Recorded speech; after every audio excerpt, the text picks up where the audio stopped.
And all of your cows here, they've all got yellow tags in their ears. Tell us about these yellow tags. Yeah, so all cattle in the UK have to have official government tags. So they need 2 tags: secondary tag, primary tag. On the tag, they have our UK number, which is our herd number, and then the individual cattle number. So that's for traceability. So we know exactly where that animal's been, what it's done. They all have their own individual passport off the back of that. All that data on there is stored on that's an electronic ear tag that we use here. So they goes through an electronic reader, and that will flag up on my laptop all medical treatments they've had, their ages, their weights, all the data that we're recording is. So it's almost like a digital medical passport in a sense, I suppose. Yeah, it is. It just really it's there for traceability. You are listening to Farm to Fork, a series from The Standard Show, the podcast that brings you the stories behind the standards with Matthew Childs and Cindy Parakill. Today's episode is on food production. Hello, my name is Matthew Childs, and this episode of The Standard Show is episode 2 of our series Farm to Fork, exploring the relationship between standards and food, in which we are looking at food production. Now, before you listen, I just want to let you know that we have crammed so much content into this episode that to make things easier to digest, we have split it into 2 parts. When you've finished enjoying this part 1, you can also find part 2 in the podcast feed. Now, at numerous times in part 1 of this episode, we refer to cows, when strictly speaking, we should have been saying cows and bulls. So, what you got here? We got a pistachio. What's that? Raspberry. Pistachio, rosewater, and Raspberry. That looks really good. Then we have a fig, orange cardamom, yeah, and then vegan spicy. That looks good. A carrot cake. Spiced pumpkin. And then vegan lemon and blueberry, and then the red velvet. Red. What do you think, though? I was so set on having the red velvet cake, but I think I want a slice of the pistachio raspberry rosewater cake. What about yourself? That sounds good. Well, unfortunately, they haven't got the Guinness cake that I thought they might have, but that spiced pumpkin pecan looks good. Yep. But actually, I think I'm going to go vegan lemon and blueberry. Yeah? Good shout. Come on, let's do it. Hiya. Hi. Could I get an espresso? And single shot or double shot? Single shot. And a slice of the pistachio rosewater raspberry cake, please. And I'll have just get an English breakfast tea. You have any soy milk? Yep, but the soy milk curdles, so... I'll have a bit of oat milk then, is that okay? and a slice of the vegan... vegan biscuit, yeah. Oh, no, the vegan lemon and blueberry. Yeah. Oh, there was 2 vegans, I didn't notice that, actually. We're just going to park ourselves by the piano, is that okay? Oh, thank you. Where are we, Cindy Parakill? Well, Matthew Charles, we made it. We are at the To Love Tea and Coffee House in London's Battersea, just down the road from Clapham Junction. And we are having our tea and cake. Well, coffee and cake. Coffee for you, yes. We finally made it. Now, I mentioned last time, on the last episode in this series, I speculated that there were about 50 black teas on the wall behind the counter there. Now, I can confirm there are in fact 22, but nearly 70 in total. Oh, wow. And what you just heard was us ordering tea and coffee and cake and the sound of my indecision of which cake to choose. Something I had mentioned in the last episode that I was prone to. In fact, I even confused myself how many vegan options there were. There were 2. I did finally make my decision. So, Cindy, your pistachio, raspberry and rosewater cake, that looks good. It does, and I can't wait to tuck in. Your vegan lemon and blueberry cake looks really good too. It does. It looks very good indeed. The cakes are really excellent here. Yeah. Now, we are out having tea, coffee and cake. I'm basing ourselves here at the To Love Tea and Coffee House because this is Farm to Fork, our series on the relationship between standards and food. Now, in this series, our menu of episodes is loosely following the food cycle of food production, packaging, distribution, consumption, and waste management, and also featuring some of the key standards involved in each of them. And in this episode, we're looking at food production. Playing us in at the top of the episode was the voice of Dan Burling, Cambridgeshire beef farmer, talking about his cows and the important issue of traceability. In this episode, we'll hear more from Dan and his lovely cows, and also from John Royle and Harriet Henrick, policy advisors at the National Farmers Union, talking about livestock farming, productivity, sustainability and digital transformation. We'll also hear from Tom Holland from Raynor Foods and Jason Cresswell from an organisation called Sweetbridge about an initiative called the Digital Sandwich. This is something that may eventually lead us to knowing whether or not the beef in a real sandwich was one from Dan's farm, and even what side of the field it grazed on. Yes, the digital sandwich brings a whole new meaning to the phrase having a bite to eat. BYTE. Yes, very good. I know you like that. Now, in this episode, we'll also look at the issue of safe food with food quality management expert Amanda McCarthy, and in particular about the standard ISO 22000 for food safety management and her close personal association with this standard since 2005. And how she quite literally stumbled into standards. And we finish with Alexander Trautrims, an academic and standards maker from Nottingham University and expert in supply chain and procurement and the topic of modern slavery in supply chains. We speak to him about the standard BS 27500, organizational responses to the issue of modern slavery. Now, throughout the Farm to Fork series and this episode, we are of course exploring the role of standards. Here's Sara Walton from BSI to tell us more about standards and food production. Hi, my name is Sara Walton and I head up the food sector at BSI. Digitalisation is already having a transformative effect on supply chains across all sectors, improving efficiency and transparency, reducing cost and boosting sustainability. Whilst it's doing that, digitalisation is also helping create conditions for much more resilient business practices. And this is as much true for the food industry as it is for any other sector. The digital and online changes in methods of purchase and delivery, which have been predicted in the food chain for some time, have been advanced much more quickly by factors like the COVID pandemic. As a result, for now and for the near future, it seems that the food sector offers arguably some of the greatest opportunities for transformation. Digitalisation of food supply chains requires the use of existing technologies alongside the development of new ones. But it's not just about the new tech. Food production relies on looking after the workforce too. Millions of people around the world are employed in the food economy, and they deserve to work in good conditions. And this is where standards come in. And it's why food is one of BSI's key sectors for standards development. In the agri-food sector, standards help businesses, entrepreneurs and innovators to grow their ideas and their organisations, to take advantage of new technologies and to protect their employees. And also to achieve important public policy objectives like supporting the agri-food sector to transition to net zero. And while standards can help to reassure the public about the food they're eating, at the same time, they can help to reassure them that sustainable action is also being taken in order to produce it. Standards therefore provide a way for everyone to agree on what good looks like. A quick reminder that here on The Standards Show, we really welcome your feedback. Please rate and review us wherever you get your podcasts. You can find and follow us on Twitter at Standard Show and on Instagram at The Standard Show. And check out the show notes for all of the ways to get in touch. Now, Cindy, we joked, hadn't we, in episode 1 of this series, that this episode will be where The Standard Show meets BBC Radio 4's Farming Today. Yes. So what better place to start than down on the farm, and more specifically, Dan Burling's chain farm in Cambridgeshire. And his cows.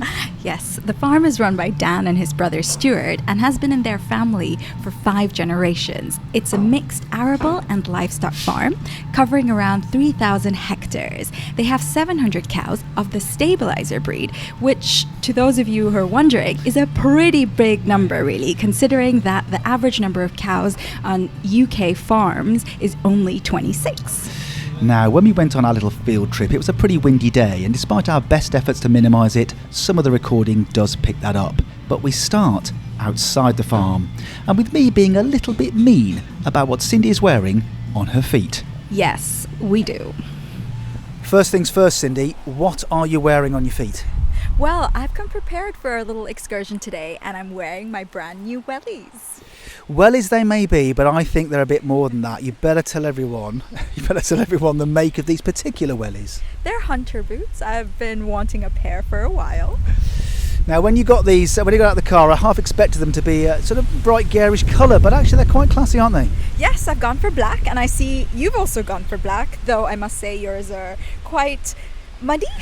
muddy as they should be, as wellies should be. Yeah, they're caked in mud. These are my old trusty Dunlops, which I've had for goodness knows how many years, and I never miss a chance to wear wellies because I do like wearing wellies. Now, we are wearing wellies, Cindy in her fantastic hunter boots, as she calls them, because we are outside Chain Farm in rural Cambridgeshire, and we are here to meet three people. We're here to meet Dan Burling, who's the beef farmer who runs the farm here at Chain Farm, and we're also here to meet John Royle and Harriet Henrick from the National Farmers Union. And we're here to meet the cows.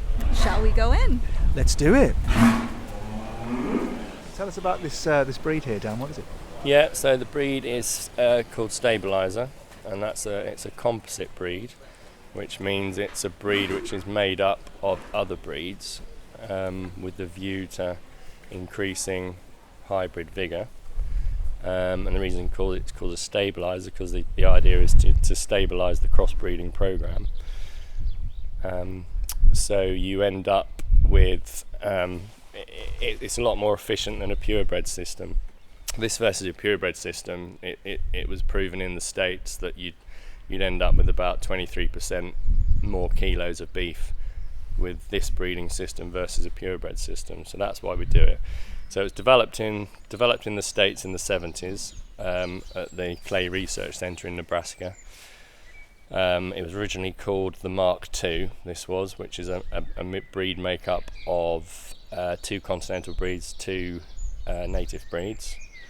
They're all ranked on economic traits. So they've got about 20 different traits they're recorded for, that we record for, and everyone in the States, Australia, and the other stabiliser breeds in this country selects on. That goes into one big global index, and it pushes out several figures at the end for these bulls. So we're selecting on a pound profit figure at the end, and that pound profit figure is made up of a whole selection of economic traits, and that is run through some partial budgets, and it estimates how much more profitable that animal will be over another animal, and that's what we're selecting on. And how common a breed is this in the UK? Yeah, it's pretty popular now. It's pretty popular now. It's been the fastest growing breed in the UK for some years. It's got a lot of traction because they're easy care, they're easy calving, they're very functional, they're very robust. I mean, we use them because we're grazing a lot of RSPB, floodplains and washland, which is very, very hard work for cows with calves to cope with. And they do very well in that environment, so they don't need top quality grass. So we're utilising land that wouldn't be able to be put into any other kind of food production. So it's all rough fibrous grazing. And is this the only type of cattle that you have in this farm? Yeah, it is. We started off with continental breeds when I came back to the farm probably about 12 years ago now. And we tried one of these stabiliser bulls versus some Charolais and Limousins that we had on farm, and after the first year of calving with them, I just decided to switch. It was just the system made sense. And you said it's a popular breed, but in terms of people eating this particular meat, what proportion would it make up of what the meat is consumed in the UK? That's hard to say. There's no direct outlet specifically for stabiliser beef as it is, so it'll just be run into retailers and food services through standard processes. There is a scheme actually through Morrison's, and Morrison's have pushed quite hard with the breed because it's environmental credentials.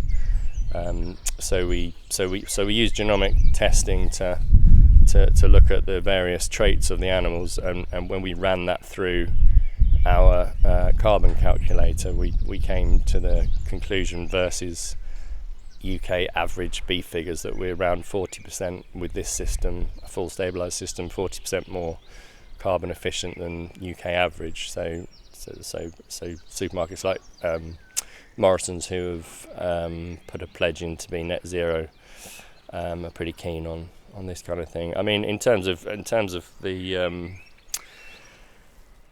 other credentials with it that make it good, it's a high eating quality beef. So we're selecting. There's a selection in the index for intramuscular fat and ribeye area, muscle depth and fat depth. So we're selecting based on an eating quality standard. We will ultrasound scan. Well, we're doing that tomorrow. Ultrasound scan all the bulls and the heifers to give them a score on that. So we finish all these as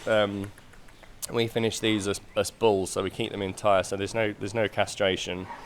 It just means they use their natural hormones that they'll finish a lot quicker. And with this particular breed, what you normally struggle with bulls is that you can't.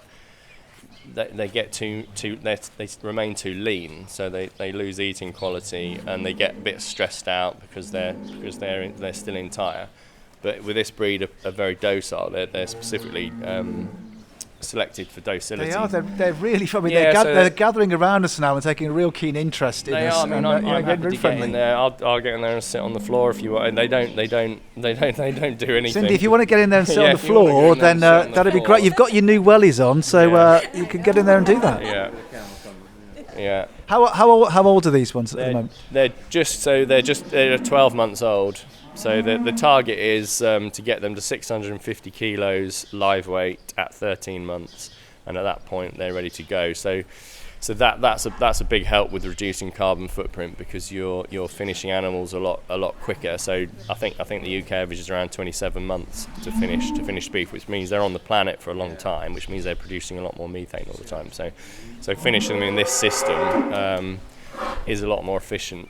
I don't think I've ever. It's incredibly friendly. It's like having a group of sort of dogs around you. They're all taking a real interest in us. I've never experienced this before. So when you say they're nearly ready, we're here in Cambridgeshire. Where will they go next? What happens to them after they leave you? So these will probably be destined this year to go to a processor in Bedford, Dunbeer, and then they'll make their way to various retailers. From that, I mean, some of these will be breeding bulls. So when we scan them tomorrow, we ultrasound scan them tomorrow. We'll measure their scrotal circumference tomorrow, which is exciting, and we'll weigh them and score their feet. And off the back of that, with the other genomic data we've already got, we will make a selection on which ones are potentially move into the breeding herd or get sold as breeding animals. There's I think 35 in here I've already pre-selected through genomic testing, so we'll run them through tomorrow and see if they...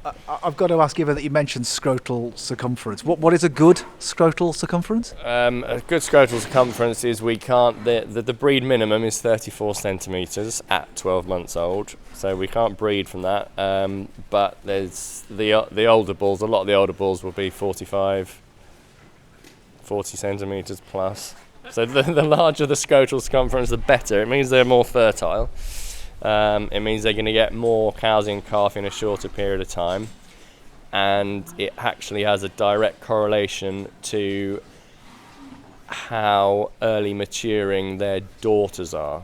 And because the daughters here are calving early compared to a lot of people, they need to reach puberty at an earlier age, so scrotal circumference helps with that. And all of your cows here, they've all got yellow tags in their ears. Tell us about these yellow tags. Yeah, so all cattle in the UK have to have official government tags. So they need two tags: secondary tag, primary tag. On the tag they have our UK number, which is our herd number. And then the individual cattle number, so that's for traceability, so we know exactly where that animal's been, what it's done. They all have their own individual passport off the back of that. All that data on there is stored on that's an electronic ear tag that we use here, so they goes through an electronic reader and that will flag up on my laptop all medical treatments they've had, their ages, their weights, all the data that we're recording is. So it's almost like a digital medical passport in a sense, I suppose. Yeah, it is. It just really it's there for traceability. And that tagging, that literally takes place as they're born, as they're calved. As they're born. At the same time, when I tag them with my tagging gun, it takes a DNA sample from one ear. And another tissue sample from another ear, so that one of the tissue samples is sent off to some labs in Scotland to look for various diseases we try and keep track of, like BVD, which is an important one to keep track of. And then the other tag is a tissue tag that goes to the States, and then they look for genetic markers for the various traits we're looking at. Another thing we're doing is we're doing embryo transfer. So some of the technical stuff that I really enjoy on farm is based on the genetic side. So that bull there is a US embryo. So we'll import about 30 embryos a year. That's where we get our different bloodlines from, so we don't get any inbreeding. And we've started to use genomically selected, sexed IVF produced embryos, so we can end up getting the top ranking dams and sires on the index, and we're utilising those into herding, and that's where we'll bring our breeding bulls from. So that's a really interesting side of it. So the embryo implant side is really good. You mentioned about some of the technology, the sort of tagging we're talking about there. Just wonder any other big sort of technological changes in terms of digital systems that the farm is using or in the sector. How are they influencing your work as a farmer? We try to stay ahead of the curve on stuff like that. As I say, we've got the electronic tags here. We've been trialling the other tags, which are monitoring temperature and movement to try and reduce antibiotic use. We will use computer systems as much as we can to run through the data. We also some of these breeding bulls will go on a trial where they're using net feed efficiency feeders. So they're super sensitive feeders that will use their electronic tags, which will measure when the bull goes in to eat some food. It'll measure exactly how many grams of food is eaten in that mouthful, and compare it to all his peers in that group, and then you'll weigh the bull and you'll see which animal has eaten less to get to the same weight, and therefore it's a more feed efficient bull. So we've had an increase in about 20% in feed efficiency. So that's a 20% reduction in costs and 20% reduction in use of resources as well. I could just see a little calf over there. Looks very, very cute. Yes, how old is he or she? Yeah, so there's two in this pen. Both of them were premature. So the red one sitting down there. Oh my God, the small. Sorry, the red one. The red one was born in February, a good 2 months before we should have started calving. Luckily, I saw it being born straight away. It's actually a real miracle that it's actually made it, because that's very premature. It was only 12 kilos when it was born. Our normal birth weight is 30. About 35 kilos on average across males and females. So it went straight into a dog bed, had a heated blanket on it, went into my mum's kitchen, lived in mum's kitchen until about a fortnight ago, until it started jumping over the kitchen table, and we were bottle feeding it, and my daughter's called it Maisie, which is why it's got Maisie written on its ear tag. So that's probably going to end up being a pet cow. I was about to say, all I want to do is go over there and cuddle it. If I'm really honest, really, she will more than enjoy. And there's an even smaller one. Well, at the back. that is another premature one that we've refrained from. Not as premature, so it didn't go and live in a house. But that's another early one that we're bottle feeding at the moment. And that doesn't have a name yet, then? That one is called Midnight. Midnight. I mean, we're gonna have to walk around and have a closer look at these two. So Maisie and Midnight.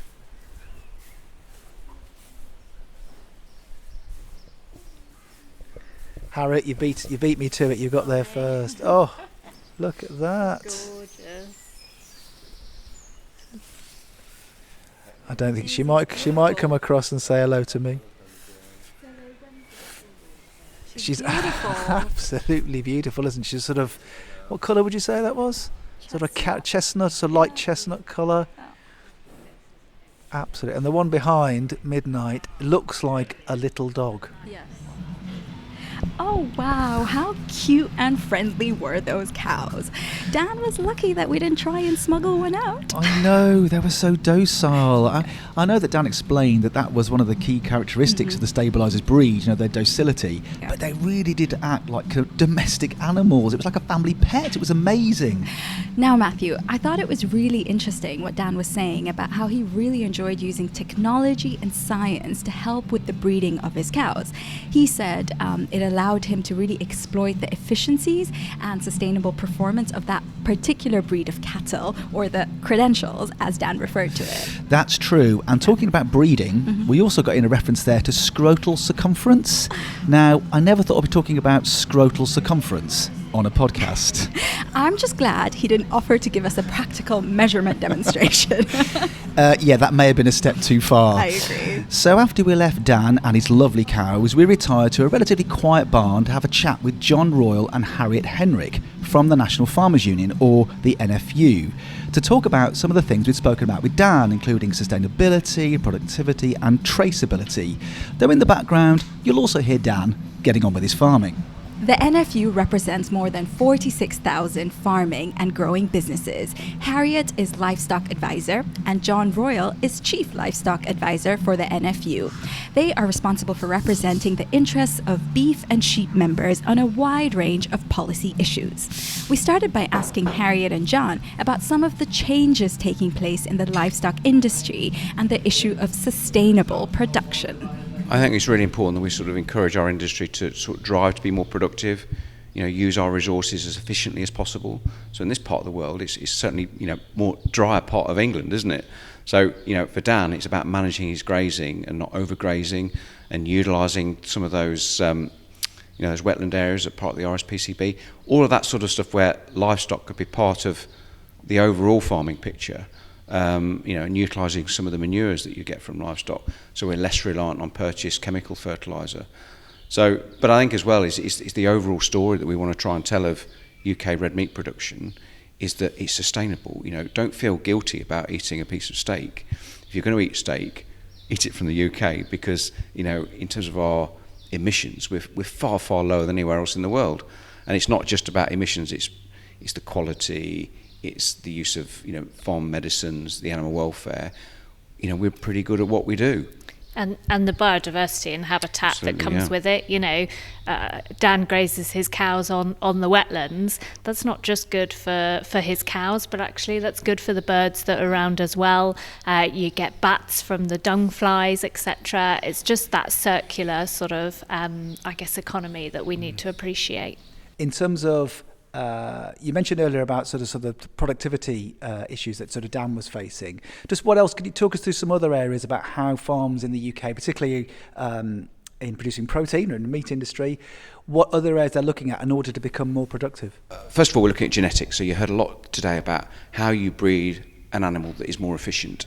So how can it convert a smaller amount of food into meat, saleable meat, so the animal finishes at a carcass weight and at an age, so it eats less, finishes younger, on the planet less, therefore emitting less methane. So that is an efficient animal. So genetics has a huge part to play. So our pedigree industry, which provide, so we have lots of different breeds, all have different attributes, shall we say, and each one will sort of grow at different times, probably, different rates, consume more or less feed.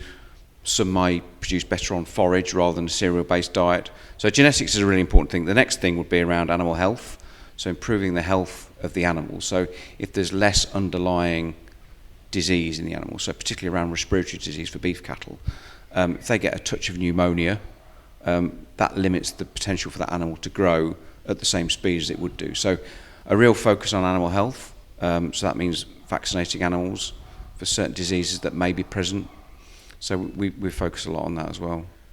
Yeah, and then I guess it's going to be things like forage production and nutrient management on farms. So people should be out there soil testing so that they make sure that their land is capable of achieving the best of what it needs to do. So it has all the right nutrients and levels there.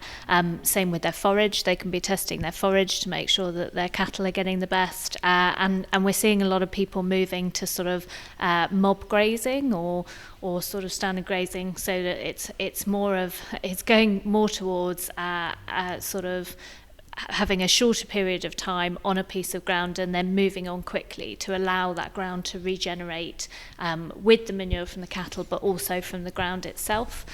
So we're seeing lots of people use electric fences or even electric collars to do that, and it just makes them more efficient in the end.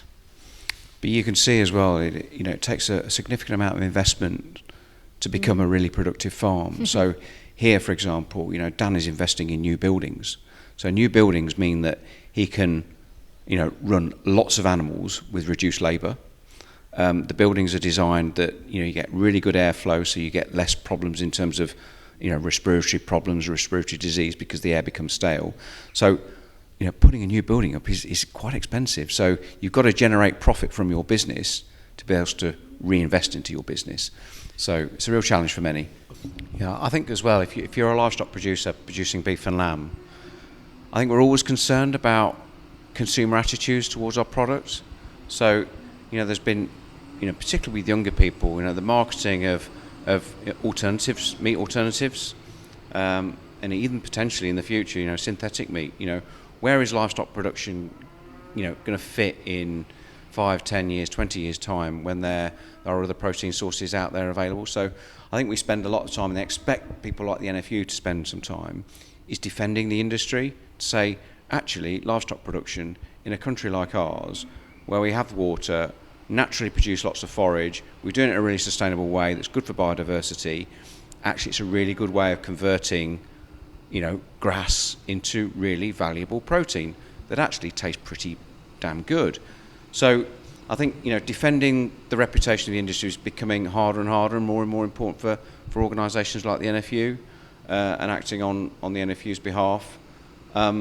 So clearly we know now that, consumer looks at labels and thinks, are we buying on price? Yeah, at the moment, we're seeing some food inflation, so clearly that is the biggest driver in terms of consumer choices. But actually what we're seeing now is consumers thinking, actually, sustainability, climate impact, welfare, is it safe, is it British? These are all important things that standards about the product, they probably, and this you may be interested in really, is that they don't really understand the standards that sit below and how that product came to the market, came to that supermarket shelf. They just assume someone's caring and looking after that. So I guess really they look for us, is that we want to say to the consumer, look for British because you can trust it, look for the red tractor because it shows that the animal is farmed to certain standards, farmed with care, etc., etc. So I think many of our farmers are concerned about that. They're thinking down the track, where does really red meat sit within the consumer's diet? Yeah. Has that changed actually, because more consumers are now considering alternatives, as you mentioned? Has that change in taste impacted the industry thus far? Probably not. So I think we just accept that a country, like the UK and Europe, we're probably getting to the point where it's peak meat consumption, shall we say. So despite us, in terms of population growth increasing, the demand for red meat in Europe is going to peak. And it might peak in, say, 5-10 years' time. It's the developing world is where they have got climatic conditions that they probably can't produce red meat, which the consumer demands because you're seeing more middle classes, more people moving into cities. Some may want a bit more of a Western diet, so they're looking to certain countries around the world that can produce them or provide them at the right price, at the right quality, red meat, protein. It may even be pork, poultry meat. So that global demand for protein isn't slowing down, it's increasing. So, we're saying to our members, actually, we've got a really big part to play here because we're producing not commodity product, but a high quality product that may be more expensive on some of those export markets than some other products. But actually, the consumer in these other markets is still prepared to buy into that because they trust food quality, food safety, and the standards that we stand for in the UK. It was interesting, as well, throughout the pandemic. I mean, we've been seeing that slow downtick of red meat sort of buying. And actually, throughout the pandemic, we saw a real increase in meat sales throughout retail. And I know, obviously, everyone went up in retail because retail's all you could have. But it was interesting to see that when people were worried about their health, when we were in this middle of this horrific situation that nobody ever would have thought, actually people went back to cooking red meat because that's what they felt safe and healthy in doing. And I think that's a really, really strong message for our industry, that actually people trust that. And so that's real confidence boost. Yeah, it's interesting, isn't it? We've talked about the processes that Dana uses and other farmers use to actually produce the product, but obviously the perception of that product and the changes in consumer behaviour are obviously massively important. You described, how the work that you do is sort of defending or promoting the quality of the product. I just wonder, given those changes, and the reason I mention this is I spoke recently to someone involved in cultivated meat, and I think their view was that these can coexist in the market. There is not to help each other, but there is room for both. I just wonder whether you feel with those sort of innovations that are taking place, that will just drive up quality of the meat that's being produced. Yeah, I think the quality of UK meat is pretty good now. You rarely go to a British retailer and have a poor piece of meat, particularly if it's British. I'd like to say it's always going to be pretty good quality. We pride ourselves in, breeding the animals that produce a really good product. So I think in terms of if you're buying into, a core piece of meat like a joint or a steak, that can't be replicated, we don't believe, in a synthetic product. So that product is probably going to be into your beef burgers, into your mince, probably poultry meat first, I would suggest. So it's not going to have that sort of flavour of an animal produced, grazing our Irish PCB marshes. So just going back to the point about productivity, digital technologies have transformed sectors. So I wanted to get your insights on how digital technology has affected the farming industry and also supply chains. So let's start with the simple bit, which is in terms of livestock traceability. So we saw ear tags in cows today. So when an animal is born here, it's registered electronically onto a national database. So the individual animal, its identification is agreed on this farm, and that stays with the animal until it is processed. So we have full digitisation, effectively, of that animal's traceability. It even gets a little passport. So every time that animal moves from farm to farm, if it does, it goes with that piece of paper. So we know exactly, as a digital record, where that animal has gone throughout its life until it arrives at the licensed meat processing premises. Part of that animal is given a number, so again you can trace that animal all the way through, and many of our retailers, processors now, are also taking DNA samples to sort of confirm that animal, if it's Aberdeen Angus, it is Aberdeen Angus. So you could actually, in theory, trace a piece of meat all the way back down the supply chain to the farm. So in terms of the regulatory bit to trace the animal, through to a piece of meat, is there and really well established in the UK. What we also find is that a farm like Dan thrives on data. He needs to know which are the best performing animals. And he'll be doing lots of things to measure the performance of that animal. So he'll be weighing those animals regularly in terms of what is their growth rate according to their age. And he'll be recording that information according to the animal's identification. And he'll have what's called KPIs, key performance indicators, that he'll be sort of saying, well, I only want to breed from those best performing animals. So it's all about data. So it's him understanding, where I need to invest, what genetics are best for me, what's affecting an animal's performance. So it may be an animal health issue that he's had. Okay, I need to resolve that animal health issue because that is effectively slowed that animal's growth by 2 or 3 weeks because it had a slight episode of a respiratory problem, like a cold, for example.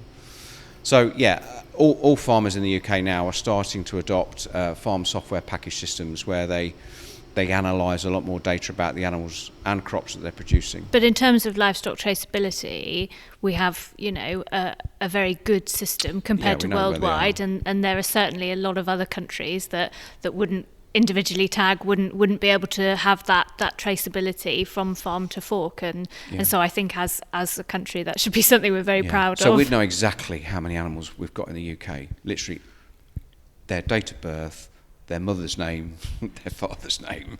Food safety and productivity have got to be the two major things driving, people creating data at the end of the day and managing that, because retailers want to know where everything comes from and want to be able to trace that back so that they know if there's an issue, then they can deal with that. And farmers need to improve and increase their margins, and so I would say they're the two main drivers. How do you think digitalization is going to change the industry in the future going forward? I think we're going to know more and more about the origin of the animal. So we've got to listen to what the consumer wants. So the consumer is, with their limited budget, if they're going to buy better quality but less of it, then I want to buy a piece of steak without feeling guilty. So I might want to know a little bit more about where that animal has come from. Where's my steak come from? Is it produced in the most sustainable way? So they might want to know lots of information about the farm. And with digitisation, we can do that. And if that means that we can sell our product for a higher value compared to a piece of imported meat, then I think, as I say, we don't want to be in the world of commodity product. We want to be in the world of high value, high quality, super safe product. So that's where I think we want to sit, and that's where technology and that data flowing through the supply chain is going to be really important to help defend the industry. We've always, labelling on pack has always been really difficult. You've obviously got a limited amount of space, and there's always been that question of what do people want to know and how is it best used. But actually, I think what we in the UK, whilst producing red meat, we're not just producing red meat, we're sort of selling the story that goes behind it. And so so for me, if digitization can improve and do anything, it's that actually people can see Dan's farm, when he wants to and when he's not exhausted and stuff, but they can see the good that he does here, and it can sort of dispel myths of great big factory farms and unhappy animals and things like that. And actually they can see the benefits of what he achieves on here, in terms of creating a beautiful, fantastic product, but also producing the wonderful environment around him. Food for thought. Domestic cows, also known as taurine cows, are descendants of wild oxen known as aurochs, and they were first domesticated in southeast Turkey around 10,500 years ago. A second subspecies, sometimes called zebu cattle, were later domesticated in a separate event around 7,000 years ago in India. While the wild aurochs went extinct in 1627 due to overhunting and habitat loss, their genetics live on in a number of descendants, including water buffalo, wild yaks, and of course, domestic cows. We move now from beef to another type of food production, another part of the supply chain really, and that is sandwiches. And though we are sticking with Eastern England, we are moving from Cambridgeshire to Essex, and to Chelmsford in fact, and the home of Raynor Foods. I went to see Tom Holland from Raynor and also Jason Cresswell from an organisation called Sweetbridge to talk about an initiative called the Digital Sandwich. But before that, I wanted to see real sandwiches being made. So this meant me donning a white coat, hairnet and other personal protective equipment, including wellies. What is with you and wellies? I love wearing wellies. Now, they were Dunlop again, coincidentally, but not black this time, but a rather fetching white. Nice. Patrick Jackson, who works on product development at Raynor, gave me a tour. So Patrick, I'm looking at, is it 5 lines here you have work running? Yeah, we have 5 lines. We've got line 0, line 1, line 2, line 3, line 4. Line 0 is called line 0 because that came at the end, so to avoid confusion. And what it's individual line has got a different set of sandwiches being produced? Generally, yeah, as a rule of thumb, they have different varieties depending on what the product. Line 1 tends to be skillets, which are sort of the triangle-shaped ones you tend to see in supermarkets. Line 2 is our flow wrap products, so the ones you see in a clear packaging. That could be hot eats or rolls or paninis. Line 3 is our patient range, and line 4 is salad and wraps, and then line 0 is a bit of everything. And what time does the production line start? How often do you run each day? Production line starts 6 in the morning. We've got guys in work in progress who start a lot more earlier. That guys in goods, then they'll start at 3 o'clock to make sure everything's ready. So we run from generally about 6 in the morning to around production is about 8 or 9, 10 o'clock in the night. So generally there's 2 shifts on a day, so there's pretty much sandwiches are run most of the day. So tell me about your role here, Patrick. So I am a part of the MPD team. So I help with development of new products and existing products. I was previously a member of our technical team, part of SID, so Science and Innovation Department. So that also entails a bit of ensuring food safety and quality is maintained. I've got to ask you, what do you make the most of? What's your most popular sandwich? Most popular sandwich? God, I think it's a sandwich with chicken. And generally we make most of the greatest volumes is our patient feed. But I would say generally a chicken sandwich is quite a popular one. Very... Now, you said to me earlier that you 50 to 60, 70,000 sandwiches a day being produced here. Do you ever eat sandwiches yourself, or do you just get fed up with them? Well, the beauty of it is there's so many different varieties. You can just mix and match it anyway, so you can change your fillings, put it in a toaster, put it not in a toaster, panini press. There's a lot of versatility. Now, come on then, what's your favourite my favourite sandwich, Patrick, what's yours? Oh, now you put me on the spot. Oh, that's a good... Well, it generally changes day to day, but I'm quite a fan of turkey, bacon and egg. Turkey bacon? I've never had that. Why turkey, bacon and egg? I don't know, it's just a bit different, because it's a bit of a different one. I didn't think I'd like it, to be honest, to start with, but I just quite enjoy the taste of it. It's quite a nice one. You can have it at breakfast, lunch. It's a very versatile sandwich. So, Patrick, we've come outside the sort of production line now to this different area. It's separate, very cold in here. What goes on in here? So this is our work in progress area. So this is where all the ingredients from goods in to production come through. So there's an element of mixes being made, meats being sliced, vegetables being sliced. So basically everything that needs to be ready for production or prep for production is done in here. And just need to move out of the way here. Somebody's coming in with a big silver trolley there. What was that? What would go in there? Either chicken mayo or tuna mayo. So we've got a giant mixer. So we've got a giant whole butt mixer which mixes the mayonnaise and the tuna, all the protein together. Oh wow! I don't think I've ever seen so much tuna mayonnaise in my life. We go for a lot of tuna mayonnaise. How much? Yeah, that's a huge amount. Yeah, I couldn't even tell you the volumes, but they're very. As you can see, they're very. Probably go for about 3 or 4 of those a day, if not more.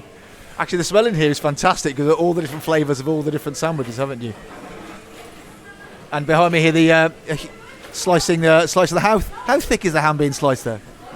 Being thick around 38 grams, 30 grams. It varies, so we can adjust the thickness. So. Now we've got this lovely beat from this machine here, Patrick. What does this machine do? So this machine is a metal detector. So all of our lines, so everything has to go through a metal detector before going out of the factory, as a part of our way to ensure food safety is maintained. So once everything's packed, it goes through a metal detector and then it goes out. Why detecting metal in sandwiches? So there's always that potential of bits of equipment, bits of foreign bodies from suppliers. Very rare, but we all have to make sure the safety of our customers is high priority. Is there anything else in terms of that double checking that you have to do here on the production line? So on the production line, when they finish a variety, they check the cleaning to make sure everything's fully cleaned down for the next one. Check labels to make sure they're not using incorrect labels and they're using the next labels and none of the old ones are off. And obviously coming in here today, I had to get dressed up for the occasion. Maybe you could describe to me what I'm wearing today and why I have to wear these clothes? So you're wearing a very fashionable pair of boot Wellingtons, a white overall with a hood and a blue oversleeve and apron. So as we're a high care area, we need to ensure the food safety is maintained as much as possible, so we control that by having everyone in freshly laundered personal protective equipment.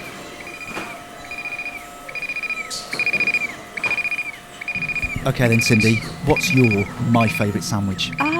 Smoked salmon and cream cheese, I think. How about you? I do like a smoked salmon and cream cheese, but I think probably something really simple for me: cheese, Branston pickle, crusty cob, no messing. Nice. And have we chanced upon the new feature here? We have my favourite standard. Maybe we should ask everyone what's my favourite sandwich. That's a good idea. So, Raynor Foods is a third-generation family business that started as a cake maker. Now employing around 250 people, it produces 80,000 sandwiches a day for the private and public sector, including hospitals, schools, airlines, and sport venues. So after my tour with Patrick and handing back my lovely white wellies, I sat down with Tom Holland, Innovation and Technical Director at Raynor Foods, and also with Jason Cresswell, Head of Innovation Management at Sweetbridge, an organisation building technologies that allows independent groups of businesses to work together and achieve economies of scale that would normally only be possible within large organisations. Both Raynor and Sweetbridge are two of the 19 partners in the Digital Sandwich, an Innovate UK funded project and part of the UKRI's Manufacturing Made Smarter Challenge. The aim of the Digital Sandwich project is to deliver a demonstrator of digitalised food supply chain using sandwich manufacturing as the use case. I started by asking Tom to tell me more about it. Digital Sandwich is a big project. It's almost a £10 million project with £4 million worth of government funding that's being provided through Innovate UK and the Made Smarter programme. And Digital Sandwich, in a nutshell, is a project to digitise our supply chain to allow valuable data to be shared both up and down, and through generating that valuable data creates information that allows the different actors in the supply chain to make more meaningful, informed decisions. That's one part of the project. Another part of the project, through deploying various emergent digital technologies, allows us to connect up the supply chain in a way it's never been done before, in terms of how liquidity flows through it, how data is accessed but not shared, how security of data is guaranteed within the system, and how key pieces of information can be shared both up and down the supply chain without jeopardizing any privacy issues, but providing you enough data to make a good decision. So it could be about a demand of raw material. It could be about reassurance required that the material has gone through the correct standards in order for it to be sold onto the market, and could also help you investigate problems or non-conformities as well. It is a huge project. So given this is a physical product, we're talking about obviously a sandwich. So give me an example about what is being digitalised here. What information are you how is that working? Today we're able to record digitally products moving from one business to another business. But the problem is, if you record a product moving from one business to another business, it doesn't actually allow you to have traceability for the end product you buy as a consumer. So to pick an example, let's imagine you have a loaf of ham, a cheese and ham sandwich. We know today digitally that a loaf of ham has moved from a ham producer to a sandwich factory. But that ham then enters the factory. What then happens? Well, it gets sliced into many, many slices of ham and then gets put into lots of different sandwiches. So the problem is what you need to do is you need to track what happens inside a business to create traceability, not just trace what's happening between businesses. So Digital Sandwich, what we're doing is using IoT, etc., in order to actually track what's happening inside the business, so you know how products are converted. And once you know when products are converted, where those converted products, how they're getting them mashed together to create new products, that then actually gives you real-time traceability. So this is tracing the actual ham in the sandwich? Exactly. So you can tie a particular slice of ham in a particular sandwich to a particular loaf of ham from a particular manufacturer. That's a daft question. How does that work then? How do you do that with a degradable product? How does that work? I don't. How do you actually? What's the traceability of the piece of ham? How does that work? A lot of it is you're doing things by batch. So you'll take a ham, you're slicing it, you're going, okay, this ham has gone into this batch, or maybe this ham's gone into 2 batches, it still then allows you to track those batches. What then happens is when you produce a sandwich at the end, each sandwich has an individual unique identifier, so you can then also track what happens to that sandwich in the future. So, for example, with a sandwich here made at Raynor's, one batch of sandwiches could end up maybe in multiple different areas. One could go to the NHS, another one could go to a supermarket, wherever it may be. When that sandwich leaves the factory, how's it managed? It could be that it goes to one place and it's in the cold chain, everything's great, and it goes to another place and the cold chain's broken. So when someone gets ill, you need to be able to trace what's happened. So actually being able to trace things you have this process where you're going from batch level to individual level to batch level to individual level. But as long as you know all of that, you can still trace things. So if I'm buying in Marks & Spencer's, north of England, maybe somewhere, and I'm on the shelf picking a sandwich, I'll be able to know where the particular ingredients came from and trace that back to source? Yeah. You even know which side of the field Percy the pig or Doris the cow, was fed in.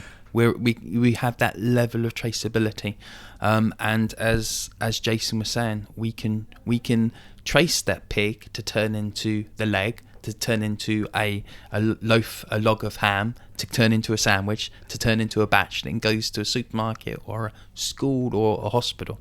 And it's called a digital sandwich because it's layers of different data that we can track and trace. It could be about related to the product, its provenance, the ingredients. It could be about the processes that it's going to. It could go to the temperatures. Can even go down to the finance layer as well. And how you've been an organisation that's been around for 30 years and been very successful. What difference do you want this to make to you as an organisation? What difference is it going to make, this approach? This will give us unit level traceability, which is not possible at the moment. And through combining this would allow us to have a one source of the truth and to be able to trace every single component, every single customer at a touch of a button. And if we can capture this data, we can capture any different types of data. And that could mean very easily, through the capability of the system we're designing, that we can create a unique CO2 footprint for each individual product. Well, that's what I'm going to ask you. So what, in terms of obviously gathering all that data, but then what's the plan for using that? I mean, you talked there about CO2. Are there any other ways in which it's going to dramatically change how you produce sandwiches? It will reduce something called the bullwhip effect. Now, the bullwhip effect is a very common phenomenon in any supply chain. Clarifications Corner. The bullwhip effect describes how small fluctuations in demand at the retail level can cause progressively larger fluctuations in demand at the wholesale, distributor, manufacturer and raw material supplier levels. The effect is named after the physics involved in cracking a whip. And effectively what it is each different member of the supply chain keep an additional stock so they don't stock out. In general, in any retail environment, you get punished if you don't have the product on the shelf to sell because you lose the sale. But conversely, you don't really get punished if you have more than one product on the shelf because you'll sell it. However, food has a limited durability. And what this basically means is every single actor in the supply chain has to keep additional stock. So the retailer, the corner shop, the supermarket, they may order an extra 10%. Now, their supplier that goes into them, the warehouse or the middleman, he might have to order 20% because he has to take account his own variability and his customer's one. And so by the time you get back to the primary producer, they could be growing 50% more food than what's actually required. And the world produces, out of the food it produces, it wastes exactly almost 1/3 of the food. And this is associated purely because of the supply chain and all the inefficiencies. The food industry across the world is based on massive economies of scale and wafer thin margins, very thin margins. So in order to earn a profit, you need to produce a lot of food. It was as wafer thin as the 38mm slice of ham, I think, that I saw this morning. I mean, if you want to forward, I want to ask you about the sort of where we are with the project so far. But if I came to visit you in 5 years' time, we went back into the production line, would I witness anything differently as you're applying, as you're gathering this data? Would it look different and feel different? Yeah, I think the important thing with any kind of digital transformation is if it's done well, on some level, things shouldn't look that different. If you want to go into a supply chain and you're going to expect everyone in the supply chain to suddenly change all their processes, what you'll find is they won't change. They will just simply reject it. So good digital transformation starts off by just recording what happens and giving a business real-time visibility on their operations. And with, obviously in the case of the supply chain, real-time visibility about what happens across the supply chain. So the way you solve the bullwhip effect is by making information move quicker. It's the lag of demand in a supermarket taking weeks to get down to the primary producer that produces this mismatch of supply and demand. So if you speed that process up, you get rid of that problem. So actually the biggest initial gains that you will get is just by digitizing what's already happening. Don't ask anyone to change anything. Let them keep the software they already use, let them keep the processes they already use, but give them more information, and that actually will be a massive, massive gain. Once you've got all that, you can then start thinking, okay, can we change our processes? Can we improve our processes? And you can certainly, gain additional stuff, but they're marginal gains compared to the initial boost you would get by just having that and the ability just to have information flowing in real time across the end-to-end supply chain. In terms of the innovation here, so how innovative is this approach? Applying digital transformation in the food sector. How innovative is it in the UK and also in global terms? I think there's lots of digital transformation that's been done. Lots of kind of projects you can point to, some that are successful, some are less successful. I think where this project is innovative is it's taken quite a holistic approach. In supply chain digitalization, until today, you'll have someone that will make a traceability platform or a sustainability platform or a payments platform. And what they're doing is they're breaking all the pieces apart. And what you often find when you have a platform that for a whole supply chain is often the return of investment for one piece of the puzzle alone is not enough to actually justify the project. And what you find is there's lots of projects out there, lots of pilots, none of them have scaled. Where this project is different is we're actually sitting there and recognizing that actually all these pieces fit together. And if you actually want to have something that can scale, that delivers enough value to each party in the supply chain that they'd want to adopt it, it's by actually recognizing how all these things come together.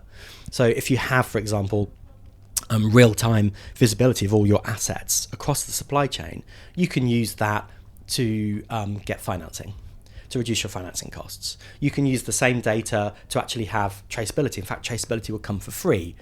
Don't spend money on a separate traceability platform, get traceability for free.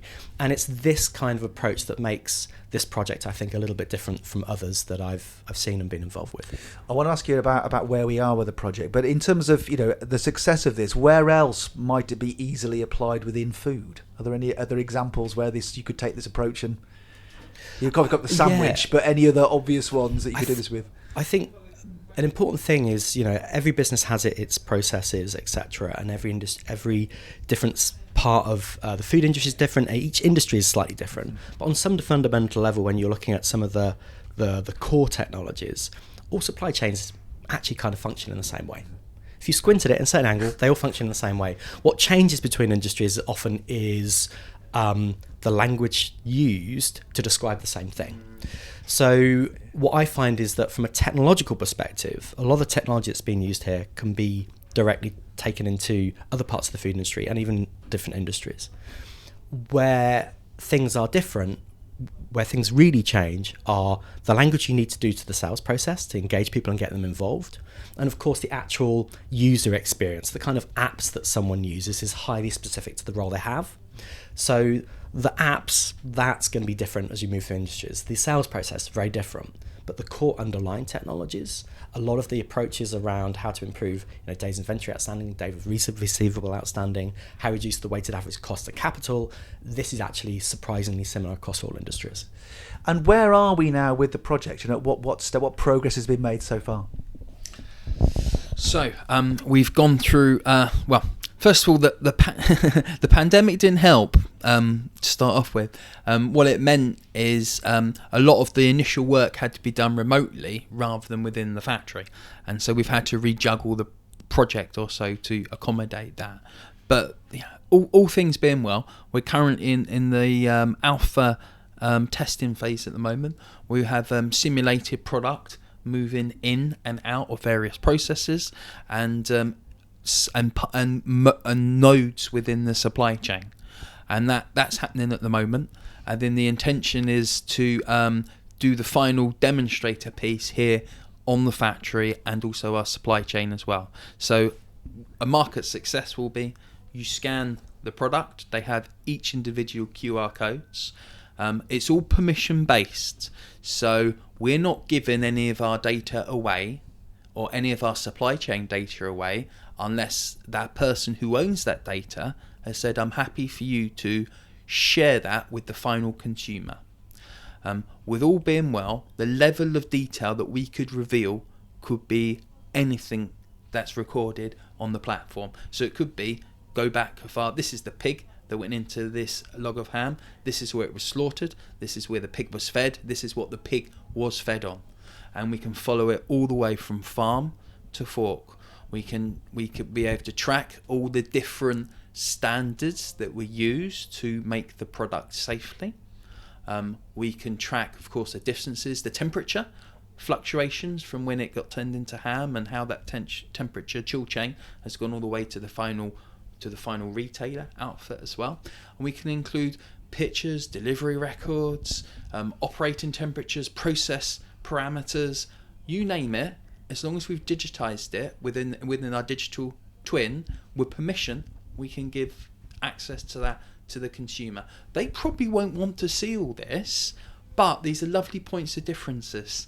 Yeah, and wouldn't it be nice that actually you can say that ham and cheese sandwich, all those pigs have come from Essex, because in this case they have most definitely come from Essex, and all the grain has been grown locally in Malden that has fed these piggies as well, and the piggies have been gone to a slaughterhouse only 12 miles away from the farm, and they've come back, and we can show the purity of that traceability all the way through the process.